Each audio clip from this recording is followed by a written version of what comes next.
Herzlich willkommen zu Theme Park Details and Stories. Hier werden Freizeitparks nicht oberflächlich dargestellt, sondern im Detail.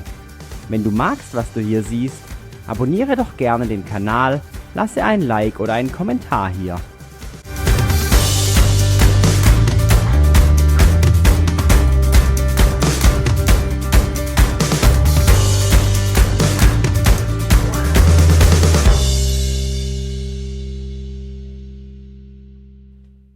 Pirates of the Caribbean im Disneyland Anaheim in Kalifornien ist zweifelsohne die Mutter aller Piraten-Dark Rides. Die Art der Fahrt wurde oft kopiert, sei es bei Piraten in Batavia im Europapark oder bei I-Corsari im Gardaland, um nur zwei Beispiele zu nennen. Und doch nimmt die Beliebtheit der Originalattraktion aus dem Jahr 1967 nicht ab. Die Bahn hat mit ihrer Eröffnung vor rund 60 Jahren neue Maßstäbe gesetzt. Es war die letzte Attraktion, deren Konzeption und Bau Walt Disney noch selbst begleitet hatte. Leider starb er 3 Monate vor der Eröffnung. Noch heute ist der Ride ein absolutes Must-Do bei jedem Disneyland-Besuch. Und trotz des hohen Alters wirkt diese Attraktion immer noch zeitgemäß. Und das, obwohl sich neben thematischen Updates die Hardware an sich nie geändert hat. Natürlich lebt der Ride von seiner Thematisierung. Er steckt voller Details und man könnte über einzelne Abschnitte der Attraktion ganze Geschichten erzählen. Warum eigentlich nur könnte? Machen wir das doch einfach mal. In diesem On-Ride-Detail nehmen wir die Fahrt mit Pirates of the Caribbean einmal ganz genau unter die Lupe. Viel Spaß dabei und Ahoi!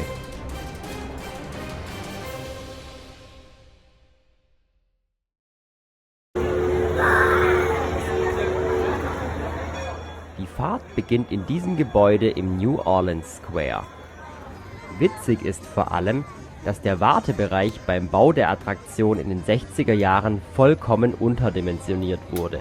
Nahezu täglich wird der Wartebereich aus dem eigentlichen Eingang heraus erweitert und ein Großteil der Warteschlange führt mit einer provisorischen Absperrung durch den halben New Orleans-Bereich. Man fragt sich natürlich, warum macht man es nur provisorisch und baut hier nicht nachträglich etwas Festes hin? Ganz einfach. Abends wird der Platz wieder als Zuschauerfläche für die Abendshow Fantasmic benötigt. Alles ist eben nicht so einfach in einem über viele Jahre gewachsenen Park.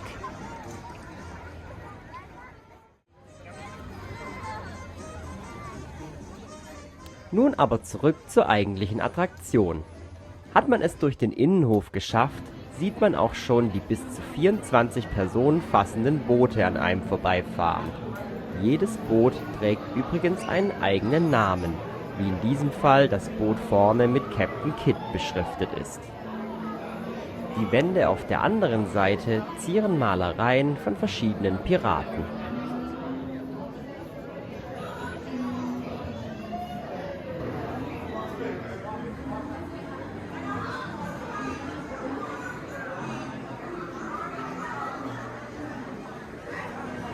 Dann geht es auch schon in die Doppelladestation und auf in die Nacht von New Orleans. Dadurch, dass die Bahn zusätzlich zu den riesigen Booten auch noch eine Doppelladestation besitzt, schafft sie es übrigens auf eine theoretische Kapazität von über 3400 Personen pro Stunde. Zum Vergleich, für viele andere Attraktionen ist eine Kapazität von über 1000 Personen pro Stunde schon sehr gut. Denn bei den meisten liegt die Kapazität noch niedriger.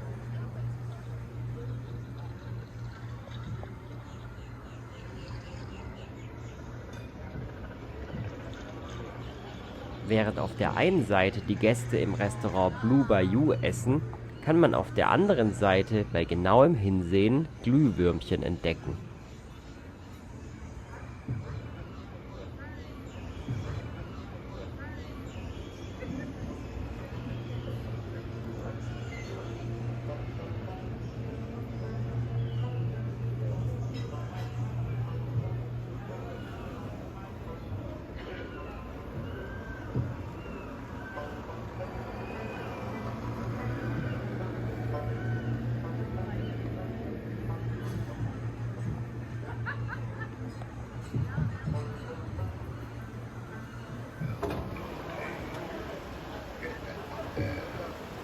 Die ruhige Nachtfahrt ist jedoch nicht von langer Dauer, denn ein sprechender Totenkopf richtet warnende Worte an die vorbeifahrenden Gäste. But keep a weather eye open, mates, and hold on tight with both hands. Darauf folgt direkt die erste Schussfahrt.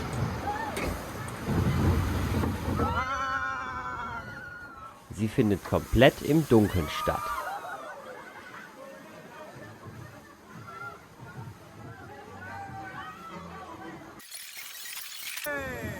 Gefolgt von der zweiten Schussfahrt, bei der man etwas mehr sieht. Die Abfahrten machen eine Menge Spaß, doch der Grund, warum es sie gibt, ist ein ganz anderer. Der Grund für die Abfahrten ist eigentlich die Disneyland Railroad, die Parkeisenbahn. Klingt komisch, ist aber so, denn sie umrundet den kompletten Park und bildet dadurch eine Sichtbarriere zur Außenwelt. Das sorgte damals beim Bau von Pirates of the Caribbean zu einem Platzproblem. Die Piratenfahrt sollte unbedingt im New Orleans Square stattfinden, doch der Platz hier ist sehr begrenzt. Unter anderem, da hinter dem Bereich die Disneyland Railroad ihre Runden dreht. Durch die Abfahrten bei Pirates of the Caribbean hat man allerdings die Möglichkeit, die Strecke mehrstöckig anzulegen und den Streckenverlauf unter der Eisenbahn hindurchzuführen, sodass ein Teil der Strecke in einer Halle außerhalb des Parks verlaufen kann.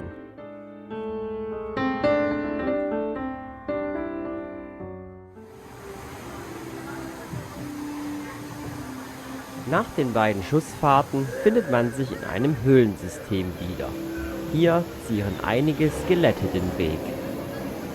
Da es im Jahr 1967 noch keine realistisch nachgebildeten Dekoskelette gab, kamen in den ersten Jahren tatsächlich echte Skelette als Dekoration zum Einsatz.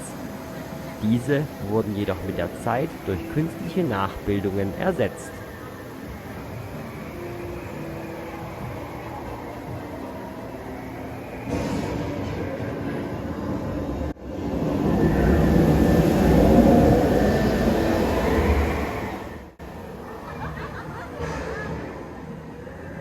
Auch hier ist wieder alles mit dem gewohnten Disney-Humor gestaltet. Das Skelett trinkt zum Beispiel Wein und er fließt einfach durch den Körper hindurch.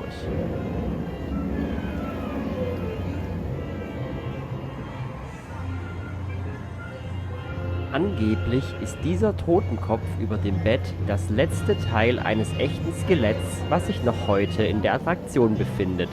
Offiziell von Disney bestätigt ist das allerdings nicht.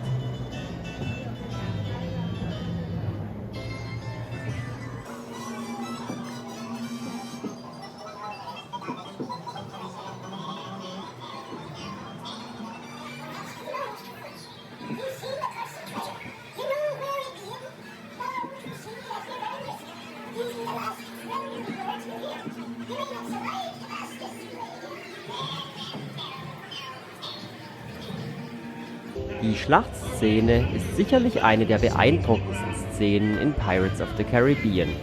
An Deck des Piratenschiffs ist Captain Barbossa zu sehen aus den Fluch der Karibik-Filmen. Er ist einer der Animatronics, die nachträglich zur Attraktion hinzugefügt wurden.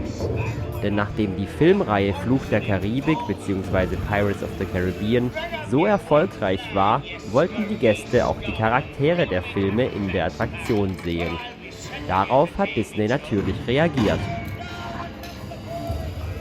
Auf der gegenüberliegenden Seite des Piratenschiffs liegt das Dorf Puerto Dorado, was von den Piraten gerade angegriffen wird.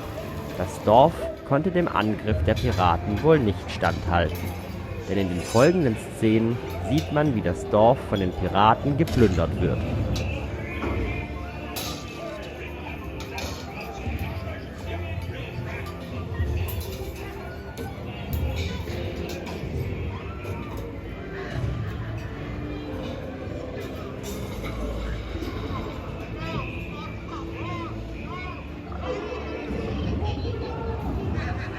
So wurde hier beispielsweise der Bürgermeister Carlos gekidnappt und wird erpresst, dass man ihn im Brunnen ertränkt, wenn er nicht verrät, wo sich der Schatz befindet. Where become Jack Sparrow? Speak up! Or do you fancy a swim with Davy Jones? Don't tell him, Carlos. Don't be cheating. Hier erkennt man übrigens immer wieder kleine Details, die zur Inspiration der Kulissen und Szenen der Pirates-Filme gedient haben. Als nächstes kommt die Auktionsszene, welche erst vor einigen Jahren von ihrem Inhalt komplett verändert wurde. Hier war es in der Vergangenheit so, dass der Auktionator Pirat die Frauen verkauft hat. In der Szene wurde gerade die Frau mit den roten Haaren mit den Worten "Who wants the redhead?" verkauft. Da diese Art der Darstellung in Zeiten von MeToo nicht mehr zeitgemäß war, wurde die Szene nun verändert, sodass die rothaarige Frau nun auch eine Piratin ist und dabei hilft, die Besitze der Dorfbewohner zu verkaufen. Auch die nächste Szene wurde über die Jahre modifiziert. Durch Johnny Depp als Captain Jack Sparrow, wie er gerade einen Piraten dabei belauscht, wie er über eine Schatzkarte und den Schlüssel zum Schatz spricht. Jack Sparrow's face when he hears tell 'tis only me what's got the goods.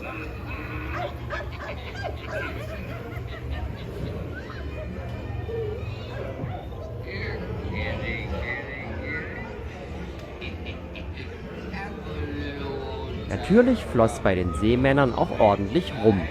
Daher bestehen die nächsten Szenen hauptsächlich aus betrunkenen, singenden Piraten, während hinter ihnen die Stadt in Flammen aufgeht.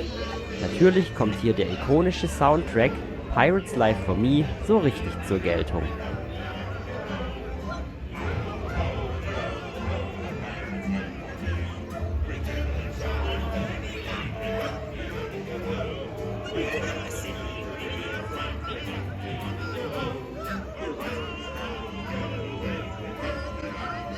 Übrigens wirkten die Feuereffekte in dieser Szene auf viele Gäste in den 60er Jahren so echt, dass einige Gäste dachten, es würde wirklich in der Attraktion brennen. Den Effekt mit den im Wind schwingenden Tüchern, die dazu noch in einem feurigen Orange angestrahlt werden, hatte Disney seinerzeit erfunden. Daher hatten die Gäste diesen Effekt vorher noch nie gesehen und bekamen Angst.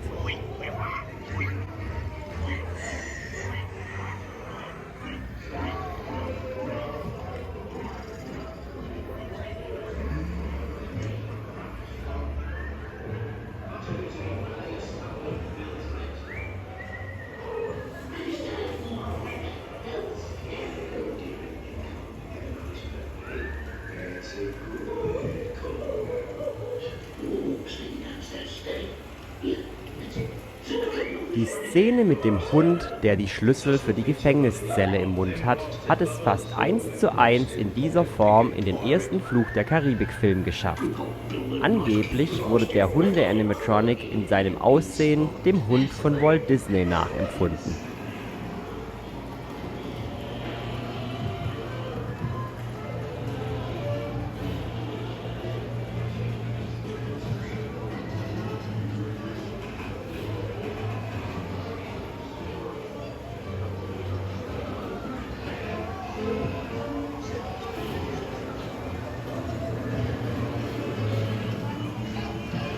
In der letzten Szene befinden sich die Piraten zwischen Pulverfässern, Rumfässern und Kanonen.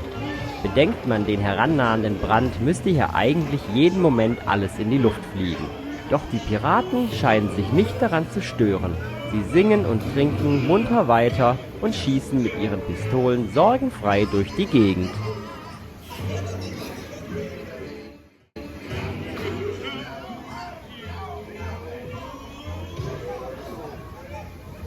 Doch bevor alles explodiert, sieht man schon den rettenden Wasserfall vor sich, auf dem die Boote wieder per Kette nach oben gezogen werden. Und dabei sieht man auch, dass Jack Sparrow bei seiner Schatzsuche erfolgreich war. Auch er stimmt in den Piratenchor ein und singt Pirates Live for Me. Drink up, big hearts, yo ho. I humbly accept this magnificent treasure as my reward for my villainy.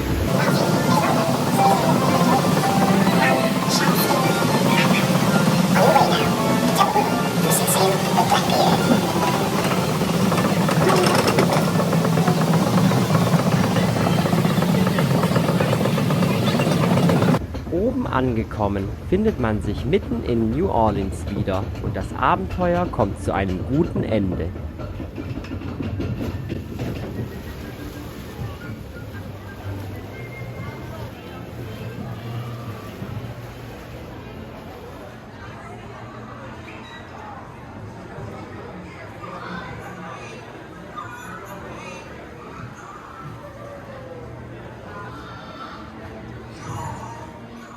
Doch ein letztes Detail möchte ich euch noch gerne zeigen.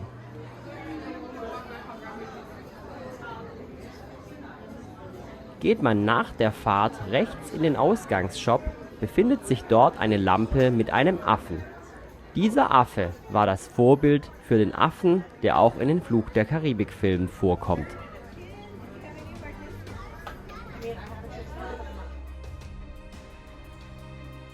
Ich hoffe, euch hat dieses besondere On-Ride-Video, das On-Ride-Detail von Pirates of the Caribbean, gefallen und ihr seht die Attraktion jetzt mit ganz anderen Augen. Pirates of the Caribbean war sicherlich die Inspiration für viele, viele Dark Rides auf der ganzen Welt. Die Szenen sind ikonisch, kultig und zeitlos. Bleibt nur zu hoffen, dass Disney noch weiterhin die Attraktion so gut pflegt, die kultigen Szenen so gut erhält und updatet, sodass sie weiterhin Besuchern aus der ganzen Welt Freude bereiten.